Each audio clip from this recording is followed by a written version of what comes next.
አሜን።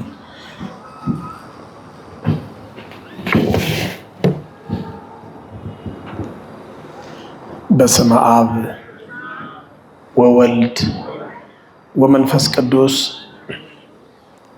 አሐዱ አምላክ አሜን።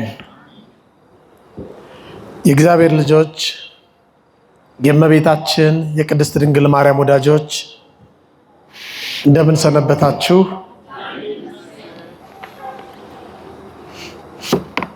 እንደምን ዋላችሁ?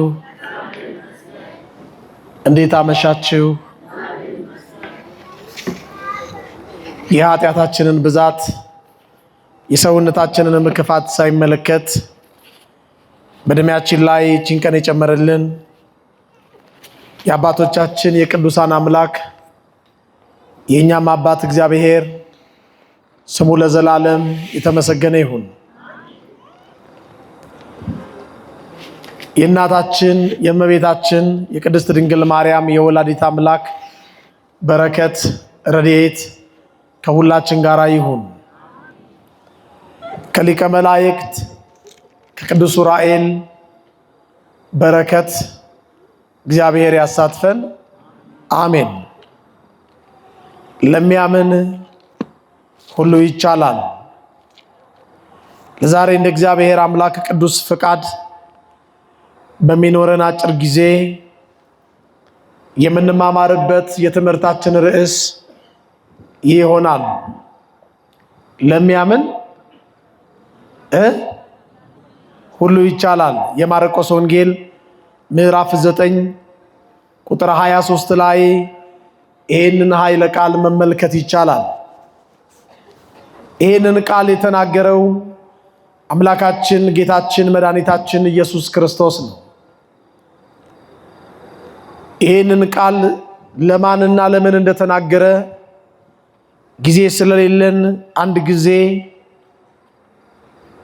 ከቁጥር 14 ጀምሮ አለፍ አለፍ እያልኩ ታሪኩን ተርክላችኋለሁ።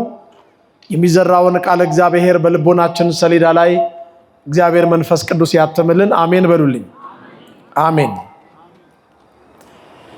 ወደ ደቀ መዛሙርቱም በመጣ ጊዜ ይላል ብዙ ሕዝብ ሲከቧቸው ጻፎችም ከነርሱ ጋር ሲከራከሩ አየ። ወዲያውም ሕዝቡ ሁሉ ባዩት ጊዜ ደነገጡ። ወደ እርሱም ሮጠው እጅ ነሱት። ጻፎችንም ስለምን ከነርሱ ጋር ትከራከራላችሁ ብሎ ጠየቃቸው። ከሕዝቡም አንዱ መልሶ መምህር ሆይ ዲዳ መንፈስ ያደረበትን ልጄን ወደ አንተ አምጥቻለሁ። በያዘውም ስፍራ ሁሉ ይጥለዋል፣ አረፋም ይደፍቃል፣ ጥርሱንም ያፋጫል፣ ይደርቃልም። እንዲያወጡለትም ይህን ክፉ ርኩስ መንፈስ ወደ ደቀ መዛሙርትህ አመጣው፣ ነገርኳቸውም፣ ነገር ግን አልቻሉም አለው። ጌታም መልሶ የማታምን ትውልድ ሆይ እስከ መቼ ድረስ ታገሳችኋለሁ ብሎ ወደ እኔ አምጡት አላቸው። ወደ እርሱም አመጡት። ያን ጊዜ ያ ርኩስ መንፈስ ወዲያው አንፈራገጠው፣ ወደ ምድርም ወድቆ አረፋ እየደፈቀ ተንፈራፈረ። አባቱንም ይህ ከያዘው ስንት ዘመን ሆነው ብሎ ጌታ ጠየቀው። አባትየውም ከሕፃንነቱ ጀምሮ ነው፣ ብዙ ጊዜም ሊያጠፋው ወደ እሳቱም ወደ ውሃውም ይጥለዋል። ቢቻልህ ግን እዘንልን እርዳንም አለው። ምን ቢልህ? ቢቻልህ እዘንልን እርዳን አለው። ይሄኔ ነው አምላካችን ጌታችን መድኃኒታችን ኢየሱስ ክርስቶስ ቢቻልህ ትላለህን አለው። ለሚያምን ሁሉ ይቻላል አለ። ለሚያምን ሁሉ ይቻላል ሲል የዚህ የሕፃኑ የብላቴናው አባት ወዲያውኑ በታላቅ ድምፅ ጮሆ አምናለሁ አለማመኔንም እርዳው አለው ይላል። ጌታም እርኩሱን መንፈስ ገሰጸው። አንተ ዲዳ ደንቆሮ መንፈስ እኔ ያዛሃለሁ ውጣ ብሎ አዘዘው።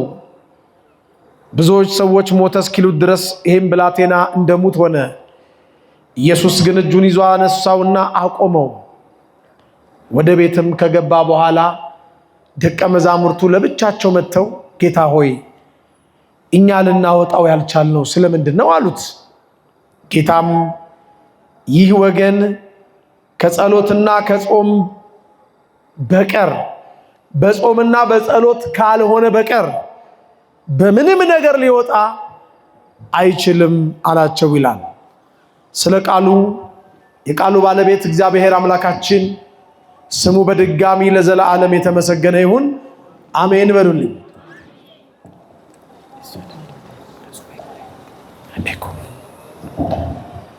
መልካም እንግዲህ ይህን ገጸ ንባብ ቤታችሁ ስትሄዱ በደንብ አድርጋችሁ የማርቆስ ወንጌል ምዕራፍ 9 ከቁጥር 14 እስከ ቁጥር 29 ድረስ አንብቡት።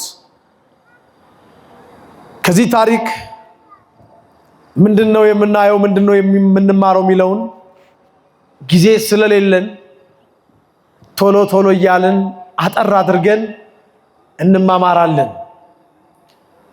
እግዚአብሔር አምላካችን ልጆች ለሰጣችሁ ለወላጆች እግዚአብሔር አምላክ በልጃችሁ አይፈትናችሁ።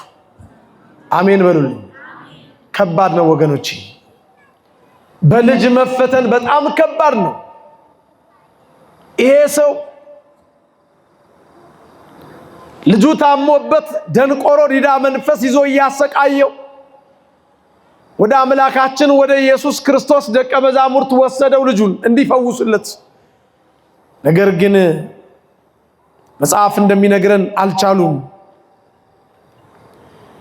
ወደ ጌታችን ወደ መድኃኒታችን ወደ ኢየሱስ ክርስቶስ በመጣ ጊዜ ግን እባክህ እርዳን፣ እዘንልን፣ ወደ ደቀ መዛሙርት አምጥቼው ነበር አልቻሉም። አንተ ግን የምትችል ከሆነ ቢቻልህ እባክህ እርዳን፣ እዘንልን አለው። ቢቻልህ ትለዋለህ። ከፊት የቆመው ማን እንደሆነ ብታውቅ ኖሮ ቢቻልህ አትለውም ሲል ጌታ፣ ሁሉን ማድረግ የሚችለው ኤልሻዳዊ ጌታ፣ ሰማይን ያለ ባላ ምድርን ያለ ካስማ የዘረጋው ጌታ፣ ዓለምን በመዳፉ የያዘው አምላክ ቢቻልህ ትላለህን አለው። ለእግዚአብሔር የሚሳነው ነገር አለ እንዴ? በውኑ እኔን የሚያቅተኝ ነገር አለን ይላል እግዚአብሔር። ምንድነው የሚያቅተው? ምንድነው የሚሳነው? ሁሉን ያደርግ ዘንድ ቻይ ነው። የሚያቅተው ነገር የለም። ነቢየ እግዚአብሔር ኤርምያስ በትንቢተ ኤርምያስ ምዕራፍ 32 ቁጥር 27 ላይ እነሆ እኔ የሥጋ ለባሽ ሁሉ አምላክ እግዚአብሔር ነኝ፣ በውኑ እኔን የሚያቅተኝ አለን ይላል። ትንቢተ ኤርምያስ ምዕራፍ 32 ቁጥር 27 ላይ አምናለሁ፣ እምነቴ በአንተ ፊት ጎዶሎም ከሆነ እባክህ አለማመኔን እርዳው፣ ግን ልጄን እባክህ ዘንልንና ፈውሰው፣ ከሕፃንነቱ ጀምሮ በዚህ ደዌ ይሰቃያልና እባክህ አለው። ጌታም ይሄን ደንቆሮ ዲዳ መንፈስ ከዚህ ሰው እንዲወጣ አዘዘው። ይሄን መንፈስ ከዚህ ሰው ወጣ። ደቀ መዛሙርቱም ቤት ሲገቡ ለብቻው እኛ ማውጣት ያቃተን አንተ ግን ያወጣው እንዴት ነው ጠየቁት። ይህ አይነቱ ጋኔን፣ እንዲህ አይነቱ መንፈስ፣ እርኩስ መንፈስ ከጾምና ከጸሎት ውጪ ሊወጣ አይችልም። ዛሬ ብዙ በእግዚአብሔር መንፈስ ላይ የሚያሾፉ የሚቀልዱ የፈውስ ኮንፈረንስ ብለው በየድንኳኑ በየአዳራሹ የእግዚአብሔርን ሕዝብ የሚያታልሉ ነገር ግን የማይጾሙ የማይጸልዩ እንፈውሳለን የሚሉ ብዙዎች ናቸው። ወገኖቼ የማይጾምና የማይጸልይ ሰው አጋንንት ሊያወጣ ይችላል? ንገሩኝ፣ ይችላል ወይ? እስቲ አንድ ጥያቄ ልጠይቃችሁ። አሁን ጎረቤቶቻችን መናፍቃን አዳራሽ ውስጥ የፈውስ ፕሮግራም ተብሎ አጋንንት እናወጣለን ብለው እነሱም ሰሚዎቹም በማያውቁት ቋንቋ እየተናገሩ ብዙ ጊዜ ብዙዎቹን ሲያታልሉ ሲያጭበረብሩ በብኤል ዜቡል በአጋንንት አለቃ አንዳንዴም እኛም ቤት በመቁጠሪያ በመደብደብ አጋንንት በዱላ ብዛት እንደሚወጣ በዕፀ ተዋርሶ ጥበብ ብዙ ወንድሞች እህቶቻችን ሲያስለፈልፉ ሲያስጮሁ ስታዩ መርምሩ። የማይጾም የማይጸልይ ሰው አጋንንት ሊያወጣ አይችልም።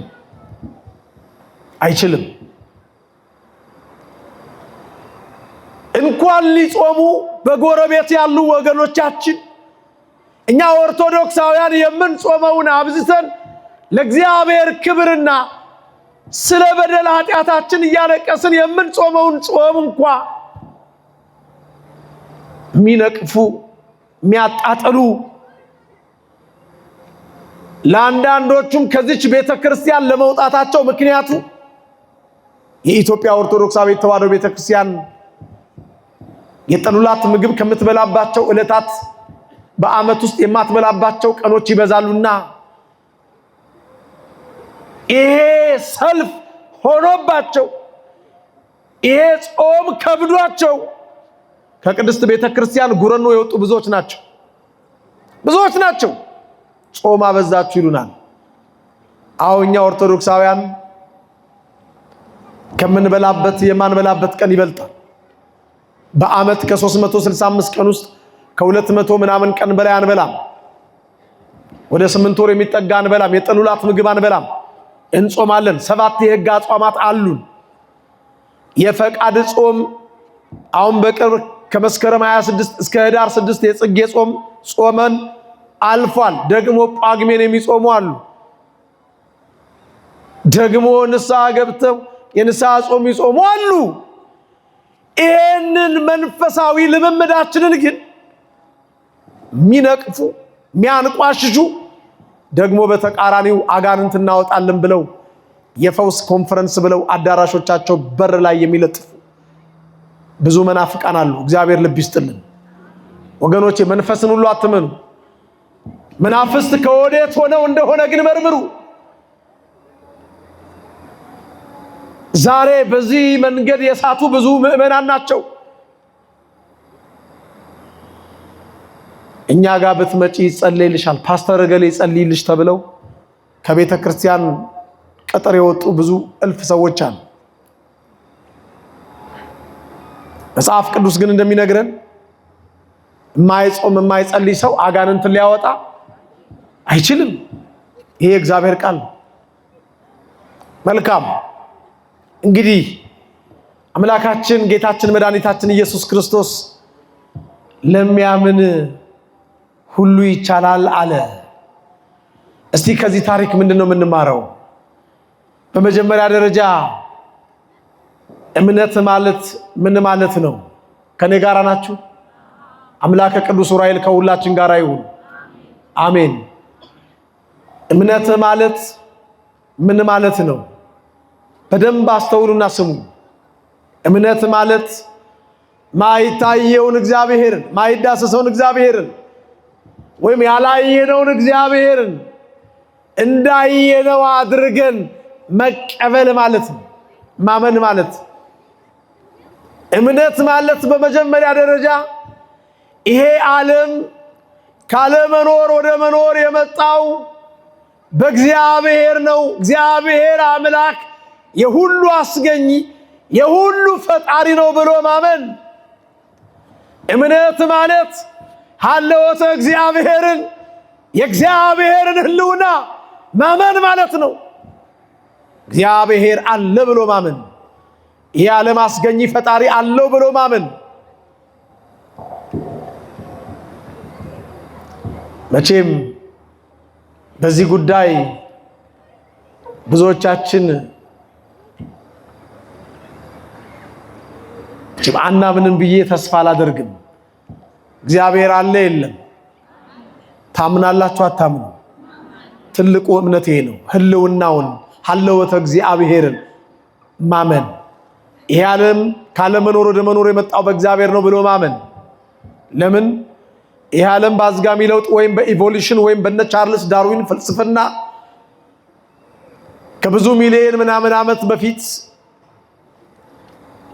እንደተፈጠረ በራሱ እንደመጣ ፍጥረታት በራሳቸው እንደተፈጠሩ እኛን እንኳን ክቡር የሆነውን የሥላሴ አምሳል ያለብንን የሰው ልጆችን ከዝንጀሮና ጦጣ መሰል ከሆነ ፍጥረት ቀስ በቀስ በአዝጋሚ ለውጥ ይሄ አሁን ያለንን ፊዚካል ስትራክቸር ወይም የሰውነት አቋም እንደያዝን የሚመክሩን የሚነግሩን የሚያስተምሩን ብዙዎች ናቸው። እቼም አንድ ወቅት እኔም እናንተም በዓለማዊ ትምህርት ለማርክ ስንል ሰው የመጣው ከምንድነው? ሀ ከአንበሳ፣ ለ ከዝንጀሮ፣ ሐመሯ በፈጣሪ መመልስ የለም የሚለው ላይ ምን ብለን ያሰምር ነው? ግድ የለም ለዛሬ ብቻ ነገር ከምንድነው መጣን ተብሎ ስንማር የነበረው ልጅ እያለን ከዝንጀሮ አይደለም? ከዛ ከብዙ ሚሊዮን አዝጋሚ ለውጥ ምናምን በኋላ የዝንጀሮቹ ጅራት ፍሬ ለመልቀም ያው ቀና ቀና ሲሉ ምን ሲሉ ተሸምጥጦ ወደ ስፓይናል ኮርዳችን መጣ አይደለም? አሁን ከዚህ በላይ ተረት አለ? በጣም እኮ ነው የሚገርመው። ታዲያ እንደዛ ከሆነ አሁን ያሉት ዝንጀሮች ለምን ወደ ሰው አይቀየሩ? ንገሩኛ። መልስ አላቸው ሰዎቹ። ሰው የተፈጠረው በእግዚአብሔር ምሳሌ ነው። እግዚአብሔር የሰው ልጅ በተቀደሰ እጁ አበጃጅቶ በመዳፎቹ ቀርጾ የሕይወትን እስትንፋስ ባፍንጫው በኩል እፍ ብሎ ሕያውነት ዘላለማዊነትን በልቦናው አሳድሮ በመልኩ በአምሳሉ እንደፈጠረው የእግዚአብሔር ቃል ይነግረናል። ኦሪት ዘፍጥረት ምዕራፍ 1 ቁጥር 26፣ ኦሪት ዘፍጥረት ምዕራፍ 2 ቁጥር 7። እግዚአብሔርም ሰውን በመልካችን እንደ ምሳሌያችን እንፍጠር አለ። ዘፍጥረት 1 ቁጥር 26። እግዚአብሔርም ሰውን ከምድር አፈር አበጀው፣ የሕይወትን እስትንፋስ ባፍንጫው እፍ አለበት፣ ሰውም ሕያው ነፍስ ያለበት ፍጡር ሆነ። ዘፍጥረት 2 ቁጥር 7 አከተመ። በመጀመሪያ እምነት ማለት እግዚአብሔር አምላክ ነው፣ እግዚአብሔር የሁሉ ፈጣሪ የሁሉ አስገኝ ነው፣ ህልውናውን ማመን ነው። ይሄ እምነት ይባላል። እግዚአብሔር ከዚህ እምነት አያውጣን። በተለይ ሆዳችን ሲጠግብ፣ አይምሯችን በዚህ ዓለም ፍልስፍና ሲሞላ፣ አንዳንድ ጊዜም ኋላ ኪሳችን ውስጥ ረብጣ የታሸጉ ብሮች መግባት ሲጀምሩ፣ በተለያዩ ባንኮች ከፀጉራችን ቁጥር የሚበዙ ገንዘቦች ሲከማቹ፣ ለመንፈሳዊው ነገር ጀርባችንን ለዓለም ፊታችንን እንሰጣለን። ወገኖች አሉ፣ ዛሬም አምነው የካዱ አሉ። እግዚአብሔር አምኖ ከመካድ ይጠብቀን፣ ቆርቦ ከመጥፋት ይሰውረን። አሉ፣ በጣም አሉ። እግዚአብሔር የለም እግዚአብሔር አለ እየተባልን ከልጅነት ጀምሮ የተማርናቸው ትምህርቶች ሁሉ ውሸት ናቸው የሚሉ አሉ። እኔ በፊቱ የቆምኩት ሕያው እግዚአብሔር ምስክሬ ነው፣ ወር አይሆነውም። አንዲት የኢትዮጵያ አየር መንገድ የበረራ መስተንግዶ ሰራተኛ በጓደኛው አማካኝነት እዚህ ገርጂ ማርያም ቀጠሮ ይዘን 4-5 ዓመት ሆኗታል። እግዚአብሔር የለም ማለት ከጀመረች እባክህ እቺ ልጅ በጣም እያመረረች ነውና ሌሎቹንም እየበከለች ስለሆነ እንደው አግኝታት ብታወራት ተብዬ መጣሁ። እቺ ልጅ የእግዚአብሔርን ቃል ትማር የነበረች በቤተ ክርስቲያን ያደገች በኋላ ግን ለእግዚአብሔር ጀርባዋን ሰጥታ ዛሬ ትንሽ የተለያዩ ዓለማትን ስታይ ትንሽ ማንበብ ስትጀምር የተለያዩ ፈላስፎችን የፍልስፍና መጻሕፍት እግዚአብሔር የለም ብላ መካድ ጀመረች። ምንድነው ያለችኝ? ለትምህርታችን እንዲሆን ቢኖር ኖሮ ይሄ ሁሉ ሰው ለምን ይሰቃያል? ቢኖር ኖሮ ይሄ ሁሉ ሰው ለምን ይሞታል? እንዴ ይሄ ሁሉ ሰው ለምን ግፍ ሲሰራበት ዝም ብሎ ያያል? ቢኖር ኖሮ ወገኖቼ ይኸውላችሁ እግዚአብሔር አምላካችን ፈጥሮን በገነት አባታችን አዳምንና ሔዋንን እንዲመላለሱ ሲፈቅድ ሙሉ ነፃ ፈቃድ ሰጥቶ ነው።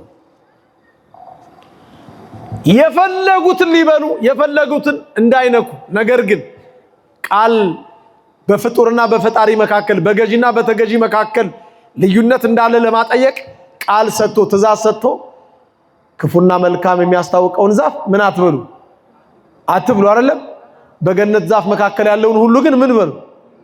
ግን ሲበሉ ለምን አባታችሁ ነው የምትበሉት ብሎ እጃቸውን ይዟቸዋል። ለምን አልያዛቸውም? እግዚአብሔር አምላካችን በሰዎች ነፃ ፈቃድ ጣልቃ ገብቶ እንደዚህ ዓለም ነገስታትና መንግስታት የራሱን ፈቃድ የሚያስፈጽም አምላክና አባት አይደለም። እሳትና ውሃ አቅርቤልሃለሁ እጅህን ወደ ፈለከው አከተመ። ነፃ ፈቃድ ሰጥቶናል። ስንፈልግ ግፍ መፈጸም፣ ስንፈልግ ግፍ አለመፈጸም፣ ስንፈልግ እንድናመልከው፣ ስንፈልግ የለህም ልንለው ነፃ ፈቃድ ሰጥቶናል። እግዚአብሔር እፍ ካለብን የህይወት እስትንፋስ የተነሳ አእምሮ ህሊና ሰጥቶናል። ሁሉን እንድናውቅ እንድንመራመር ማንንም እግዚአብሔር አስገድዶ ፈቃዱን አይፈጽምም በማንም ላይ። ለምን ካላችሁኝ በተለይ በአዲስ ኪዳን ቁርጥ ፍርድ ስላለ። ምን ስላለ?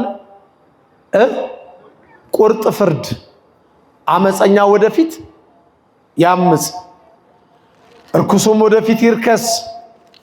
ነሆኔ በቶሎ እመጣለሁ፣ ጻድቁም ወደፊት ጽድቅ ያድርግ፣ ቅዱስም ወደፊት ይቀደስ። ነሆኔ በቶሎ እመጣለሁ፣ ለእያንዳንዱም እንደ ሥራው መጠን እከፍል ዘንድ ዋጋዬ ከኔ ጋር አለ ይላል የዮሐንስ ራእይ ምዕራፍ 22 ቁጥር 11። ተውት፣ አመፀኛው ያምፅ፣ እርኩሱም ይርከስ።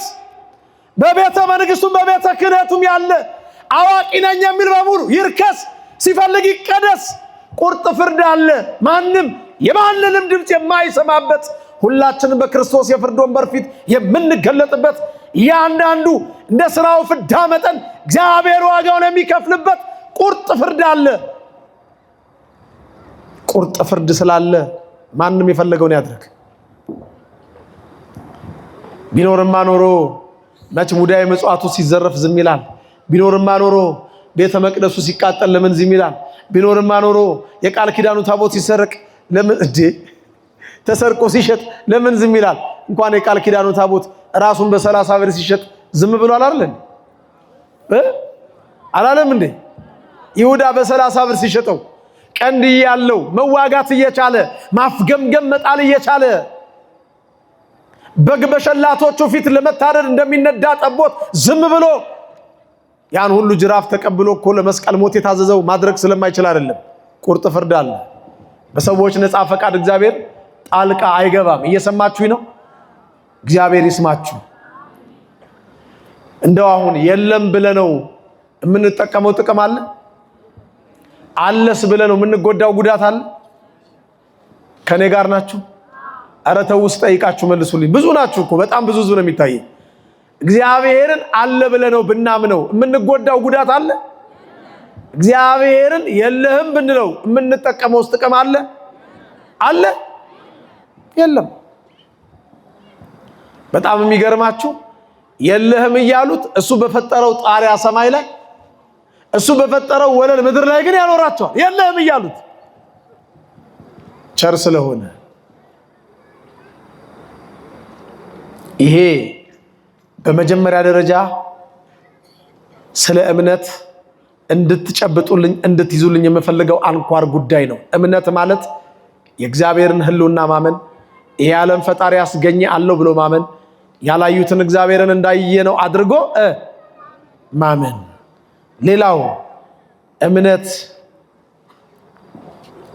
እምነት እግዚአብሔር በቅዱሳኑ ላይ አድሮ የጻፈውን ይሄን ቅዱሱን ወንጌል ማመን፣ ይሄን መጽሐፍ ማመን። ይሄ መጽሐፍ የማን ቃል ነው? ይሄን ማመን፣ እዚህ ላይ የተጻፉትን በሙሉ ማመን። እግዚአብሔር አለ ብለን አመንን። ሕልውናውን ካመንን በኋላ እሱ አምላክና አባት ነው፣ እኛ ልጆቹ እንድንመራበት የሰጠን ደግሞ ቅዱስ መጽሐፍ አለ። ይሄን ቅዱስ መጽሐፍ የእግዚአብሔር ቃል ነው ብሎ ማመን ማለት ይሄ ነው። ምናልባት እግዚአብሔር አለ ብለው እያመኑ የእግዚአብሔርን ቃል ግን ባያምኑ እንዴት ነው ያስኬዳል? ወገኖች አያስኬድም ማለት እግዚአብሔር አለ ብለን እያመንን እንደገና ቃሉ ደግሞ የሚለውን ካላመንን እርስ በርሱ የሚጣረስ የሚጋጭ ነገር ነው። የአንዳንዶቻችን እምነት ይሄን ይመስላል። እግዚአብሔር አለ፣ አዎ አለ። እግዚአብሔር በቅዱሳኑ ላይ አድሮ፣ በነቢያቱ ላይ አድሮ፣ በሐዋርያቱ ላይ አድሮ የጻፈው መጽሐፍ እውነተኛ ትክክለኛ ቃል ነው፣ አዎ። በከንፈር አዎ፣ ግን በድርጊት ብዙዎች እግዚአብሔርን እንደ እግዚአብሔርነቱ መጠን ሲያምኑት አይታዩም። የእግዚአብሔርን ቃል እንድናምን እግዚአብሔር እኔንም እናንተንም ይርዳን። ይኸውላችሁ ይሄ አሁን ያሳየኋችሁ የእግዚአብሔር ቃል ሳይጻፍ እና አብርሃም እግዚአብሔርን አምነዋል። ይሄ አሁን የምታዩት የእግዚአብሔር ቃል ሳይጻፍ እነ ሊቀ ነቢያት ሙሴ የእግዚአብሔርን ቃል አምነዋል። የእግዚአብሔርን ቃል አምነው እግዚአብሔርን ደስ አሰኝተው አካሄዳቸውን ከእርሱ ጋር አድርገው እስከ መሰወር ድረስ እነ ሄኖክ ደርሰዋል። ሄኖክ አካሄዱን ከእግዚአብሔር ጋር አደረገ።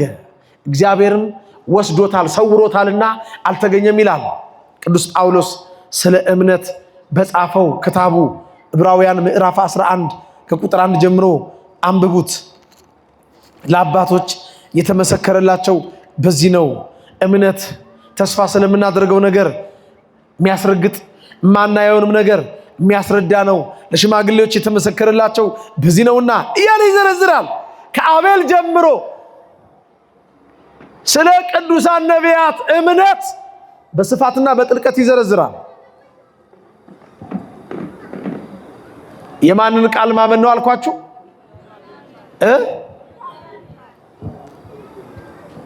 እምነት ተስፋ ስለምናደርገው ስለ መንግስተ ሰማያት ስለ ሰማያዊ ኑሯችን የሚያስረግጥ የማናየውንም ነገር የሚያስረዳ ነው። ዕብራውያን 11 ቁጥር 5 ላይ ስንደርስ ሄኖክ ሞትን እንዳያይ በእምነት ተወሰደ ይላል። በምን ተወሰደ? በእምነት። አሁን ሄኖክ ያለው ኦሪት ዘፍጥረት ምዕራፍ 5 ላይ ነው። የሄኖክ ታሪክ ያለው ኦሪት ዘፍጥረት ምዕራፍ 5 ላይ በሄኖክ ዘመን ምንም አይነት መጽሐፍ ቅዱስ አልተጻፈም። ምንም አይነት ነገር ግን በሕገ ልቦና እግዚአብሔር በፈጠረለት አእምሮ ተመራምሮ ሄኖክ አካሄዱን ከእግዚአብሔር ጋር አድርጎ እግዚአብሔርን ደስ አሰኝቶ እግዚአብሔር በብሔረ ሕያዋን ሞትን እንዳያይ እንደወሰደው ቅዱሱ የእግዚአብሔር ቃል ይነግረናል። መልካም እንግዲህ ሶስተኛው ስለ እምነት በተለይ በአዲስ ኪዳን ስንናገር በአምላካችን በጌታችን በኢየሱስ ክርስቶስ የባህሪ አምላክነት ማመን አምኖም መመስከር። አሁን እዚህ ላይ ጊዜ አናባክንም። በኢየሱስ ክርስቶስ የባህሪ አምላክነት እኛ ኦርቶዶክሳውያን እናምናለን አናምን? ምናልባት ኢየሱስ ጌታ ነው የሚል ብዙ ከውጭ የምንሰማው የፉከራ የሚመስል ድምፅ አለ። እኛ ኢየሱስ ክርስቶስ ጌታ ብቻ ሳይሆን የጌቶች የነገስታት የአማልክት የኃያላን እንዲህ ብለን ነው ምናምነው። ከባህሪ አባቱ ከእግዚአብሔር አብ ከባህሪ ሕይወቱ ከእግዚአብሔር መንፈስ ቅዱስ ጋራ የተካከለ አንድ አምላክ ብላ ቅድስት ቤተክርስቲያን ታምናለች። ኢየሱስ ክርስቶስ ጌታ መሆኑን እንደ ሰበር ዜና ለቤተክርስቲያን ልጆች በየአደባባዩ የሚጮሁ የሚናገሩ ሰዎች አሉ። 4 የመጽሐፍ ቅዱስ ጥቅስ ይዘው ከተማውን የሚያሸብሩ አሉ። በተለይ መገናኛ አካባቢ ወደ ሜክሲኮ አካባቢ እንደ ሰዎች የሚሰበሰቡበት አካባቢ አንገታችሁ ላይ ምን አለ? እስቲ ጮክ ብላችሁ ንገሩ። ወደ ቤተ መቅደስ ወደ ቤተ ክርስቲያን ስትገቡ ምንኛ እያማተባችሁ ገባችሁ? ሴቶች ነጠላችሁን ምንኛ አጣፋችሁ? እስቲ ቀና በሉና የቤተ ክርስቲያኒቱ ጉልላት ላይ ምን አለ? አባቶቻችን ካህናት በእጃቸው ምን ይዘዋል? የቤተ ክርስቲያን አጥሩን ቅጥሩን በሩን መስኮቱን ይሉ ምን አለበት? እስቲ አትሮንሱ ፊት ለፊት ምን አለ? አያችሁ? መስቀሉ የሚወክለው ማንን ነው? ማን ነው በመስቀል ላይ የተሰቀለው? ጮክ ብላችሁ ንገሩ። ኢየሱስ። ታዲያ ኢየሱስ ክርስቶስ ጌታ አምላክ መሆኑ ለቤተ ክርስቲያን ሰበር ዜናዋ ነው እንዴ? እቺ ቤተ ክርስቲያን በመንፈሳዊው አፍንጫ ስትሸተት ጠረኗ መዓዛዋ ሁሉ ምንድን ነው የሚሸተው? መስቀል። እዩት፣ በሩ በምን አጊጧል? እዩት፣ መስኮቱን በምን አጊጧል? በመስቀል። እዩት፣ አጥሩን ቅጥሩን እዩት።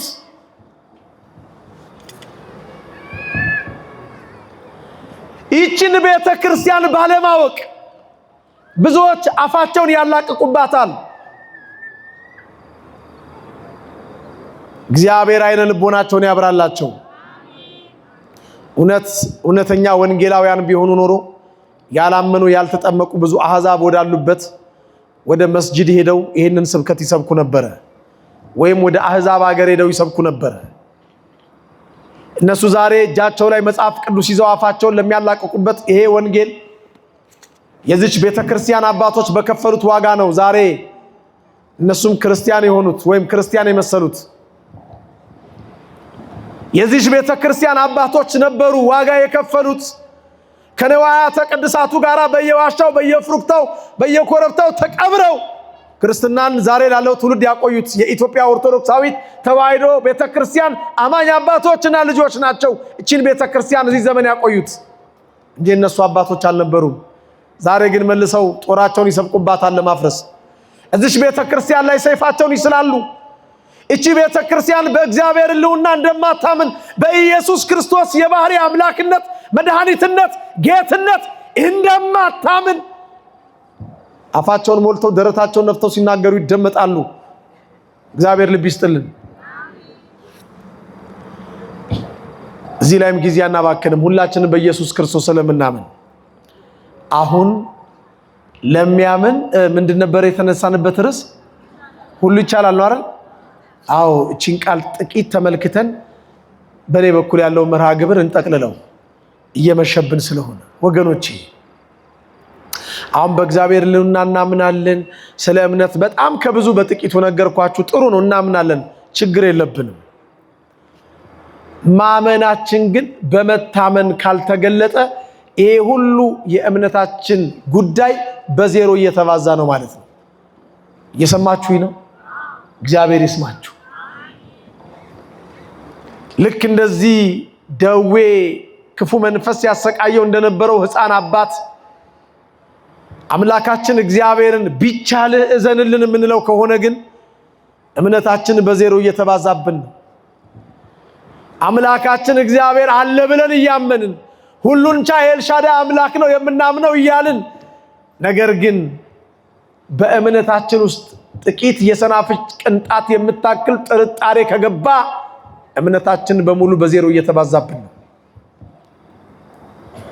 ወገኖቼ፣ እምነት ማመን በስራ የሚገለጥ ነገር ነው። በምን የሚገለጥ? በስራ የሚገለጥ ነገር ነው።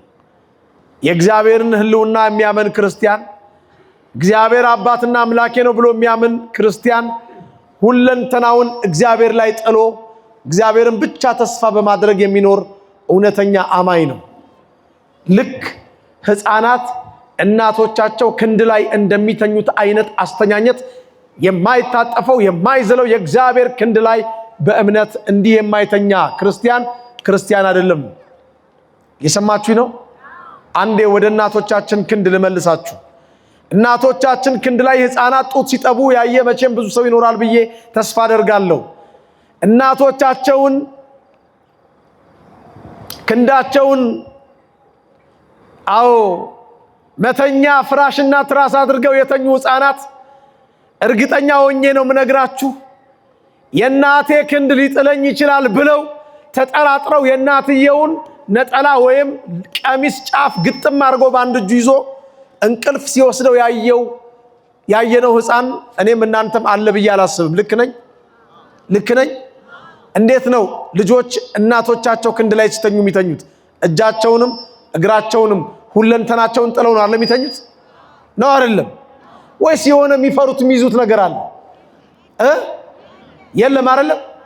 ይኸውላችሁ እንግዲህ ለሚያምን ሰው ሁሉ የሚቻለው የማይዝለው የእግዚአብሔር ክንድ ላይ ሁለንተናችንን ጥለን እንደ ሕፃናት ልጆች እናታቸው ላይ ክንድ እንደሚተኙት ስንተኛ ብቻ ነው። እግዚአብሔር አምላካችን ከእናትም በላይ እናት ነው፣ ከአባትም በላይ አባት ነው። ስልጣናችሁን ደግሞም እግዚአብሔርን ተስፋ ያደረጋችሁ አትመኑት። ገንዘባችሁን ደግሞ እግዚአብሔርን ተስፋ ያደረጋችሁ አትመኑት። ዕውቀታችሁን ደግሞ እግዚአብሔርን ሁለቱንም ይዛችሁ አትመኑት። የሳንቲም ድቃቂ የልብስ ላቂ ከባህር ማዶ የሚልኩላችሁን እህት፣ ወንድም፣ አክስት፣ አጎታችሁን ተስፋ ያደረጋችሁ ደግሞ እግዚአብሔርን በአንድ እጃችሁ ይዛችሁ አትመኑት። ሁለንተናችንን በማን ክንድ ላይ እንጣለው? ያኔ ለሚያምን ሁሉ ይቻላል። ያኔ እውነተኛና ትክክለኛ አማኞች ሆነናል። የብዙዎቻችን ችግር ይሄ ነው። እንለምናለን፣ ይዘገይብናል። እንጮሃለን፣ ጩኸታችን ከደመና በታች አረዛም አይደርስም ከጣሪያ በታች ሆኖብናል። ለምን ካላችሁኝ ሁለት ሐሳብ ላለው በመንገዱ ለሚወላውል ለዚያ ሰው ከጌታ ዘንድ አንዳች እንዲያገኝ አይምሰለው ብሎ ሐዋርያው ያዕቆብ በመልእክቱ ጽፎልናል።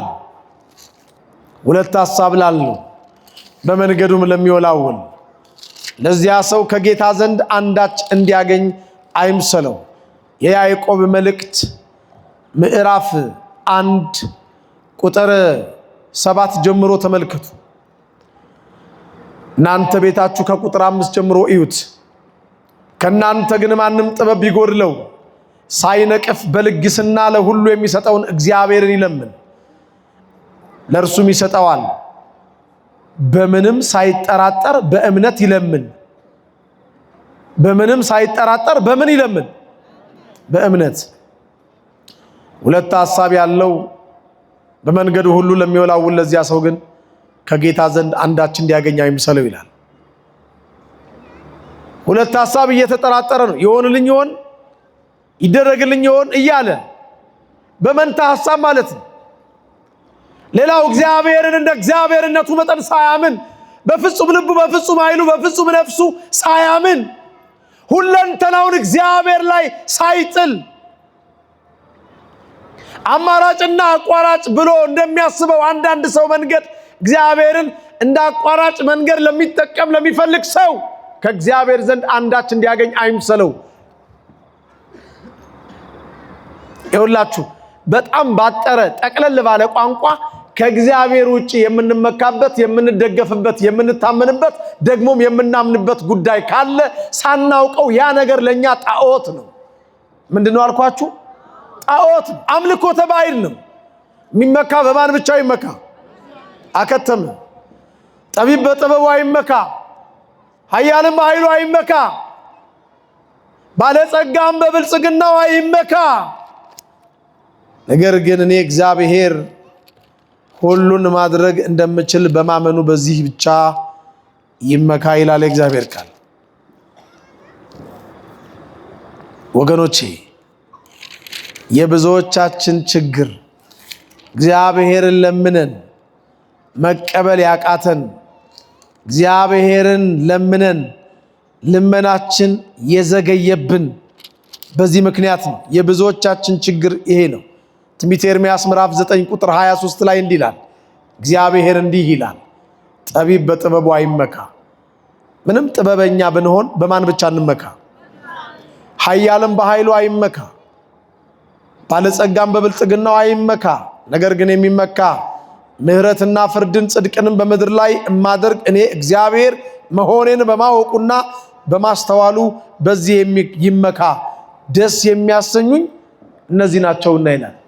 ደስ የሚያሰኙኝ እነዚህ ናቸው።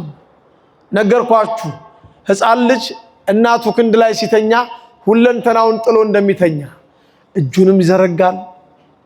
ለምን? የእናቴ ክንድ ምን አይለኝም ብሎ